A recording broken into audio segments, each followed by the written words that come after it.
Telangana rising 2047 అని ఒక vision డాక్యుమెంట్ని ఈనాడు మనం తయారు చేస్తున్నాం. రాబోయే 100 సంవత్సరాలకి మన రాష్ట్రం ఏ విధంగా ఉండాలి, ప్రపంచ దేశాలతో ఏ విధంగా పోటీ పడాలి. ఈనాడు అప్పుడప్పుడు వాళ్ళు వీళ్ళు మాట్లాడుతుంటారు, మాకు బెంగళూరు, ముంబై, ఢిల్లీ పోటీ, లేకపోతే ఆంధ్రప్రదేశ్లో నిర్మించే అమరావతితో పోటీ అని.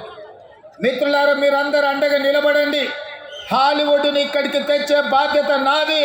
న్యూయార్క్, టోక్యో, సింగపూర్, దుబాయ్లతో పోటీ పడే విధంగా మన సినీ పరిశ్రమ మిత్రులు విదేశాలలో షూటింగులు కాదు, అద్భుతమైన రామోజీ ఫిలిం సిటీలో, హైదరాబాద్ నగరంలో ఇక్కడ షూటింగులు చేసుకునే విధంగా ఇంకా స్టూడియోలను, కార్మికులను ప్రోత్సహించే బాధ్యత తెలంగాణ రాష్ట్ర ప్రభుత్వం తీసుకుంటుంది.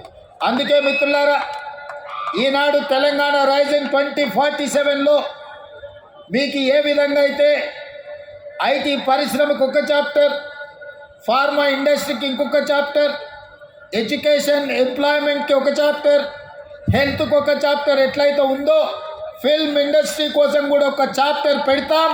ఫిల్మ్ ఇండస్ట్రీని అభివృద్ధి చేసి ఈనాడు కొత్తగా మనం నిర్మించుకోబోయే శంషాబాద్ ఎయిర్పోర్ట్ కూతవేటు దూరంలో 30,000 ఎకరాలలో భారత్ ఫ్యూచర్ సిటీని నిర్మించుకోబోతున్నాం. మనం ఏ విధంగా అయితే హైదరాబాదులో చిత్రపురి కాలనీ, ఫిలిం నగర్, కృష్ణానగర్ వెలిసినాయో, ఖచ్చితంగా మీకందరికీ భారత్ ఫ్యూచర్ సిటీలో మీ పాత్రను, మీకు అవసరమైన